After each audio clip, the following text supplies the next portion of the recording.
తూర్పుగోదావరి జిల్లా రాజమండ్రి ఎయిర్పోర్ట్లో ప్రమాదం జరిగింది. నిర్మాణంలో ఉన్న నూతన టెర్మినల్ భవనంలో కొంత భాగం కుప్పకూలింది. కార్మికులు అందరూ సురక్షితంగా బయటపడ్డారు. ఇటీవల ఎయిర్పోర్ట్ కొత్త టెర్మినల్ భవన నిర్మాణాలను పౌర విమానయాన శాఖ మంత్రి రామ్మోహన్ నాయుడు పరిశీలించారు.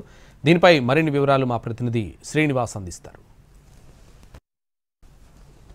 నిర్మాణంలో ఉన్న కొత్త టెర్మినల్ నిర్మాణానికి సంబంధించి ప్రమాదం జరగడం జరిగింది. ఈ ప్రమాదానికి టెర్మినల్ మనం చూస్తున్నాం 243 కోట్ల రూపాయల వ్యయంతో నూతనంగా ఈ టెర్మినల్ భవనాన్ని నిర్మాణం చేయడం జరుగుతుంది. టెర్మినల్ కి సంబంధించి ఇక్కడ ఏదైతే పిల్లర్స్ ఉన్నాయో ఆ పిల్లర్స్ మీద పైకప్పు వేయడానికి ఏదైతే అల్యూమినియం తోటి ఏర్పాటు చేస్తున్న ఈ గడ్డర్స్ ఉన్నాయో ఆ గడ్డర్స్ అన్ని కూడా బోల్ట్లు లూజ్ అయిపోవడం కారణంగా అవి మొత్తం ఒక్కసారిగా కుప్పకూలిపోవడం జరిగింది. అయితే అక్కడే దగ్గరలోనే ఇక్కడ అందరూ కూడా కార్మికులు అందరూ కూడా పనిచేస్తున్నారు. అయితే ఎవరికి ఏ ప్రమాదం జరగలేదు, అందరూ కూడా సురక్షితంగానే ఉన్నట్టుగా ఎయిర్పోర్ట్ అధికారులు అయితే చెప్పడం జరుగుతున్నది. అయితే ఇక్కడ సంబంధించి గత నెలలోని పౌర విమానయాన శాఖ మంత్రి రామ్మోహన్ నాయుడు కూడా ఇక్కడికి వచ్చి ఈ టెర్మినల్ భవనం నిర్మాణ పనులన్నింటినీ కూడా ఆయన పరిశీలించడం కూడా జరిగింది.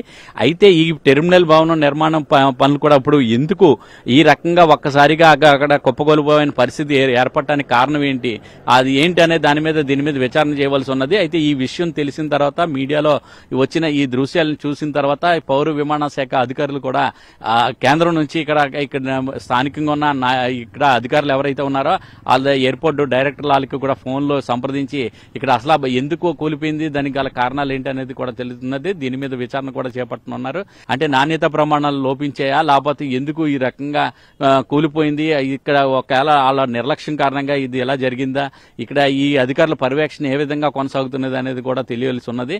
అయితే ఇక్కడ చూసినట్లయితే ఏ విధంగా కుప్పగొలిపింది అనేది మనం కూడా చూడవచ్చు. అక్కడ ఏ విధంగా పనులు జరుగుతున్నాయి, ఒక పనులు జరుగుతున్నాయి, కింద అంతా కూడా వందలాది మంది వర్కర్లు కూడా ఇక్కడ పనిచేస్తున్న దృశ్యాలు కూడా మనం చూడవచ్చు. ఆ గెడర్లో దీని మీద పైకప్పు వేయడానికి సంబంధించి ఆ గెడర్లతోటి ఆ డిజైనింగ్ అనేది ఏర్పాటు చేయడం జరుగుతుంటే అక్కడ ఫిల్లర్స్ మీద ఉన్న మోపు అంతా కూడా అక్కడ దాని మీద ఉండే బ్యాలెన్స్ ఉండవలసి ఉన్నది. అక్కడ బ్యాలెన్స్ తప్పడంతో ఆ ఫిల్లర్స్ దగ్గర పక్కన తప్పి ఏ విధంగా ఉండిపోయినాయి అనేది మనం చూడవచ్చు.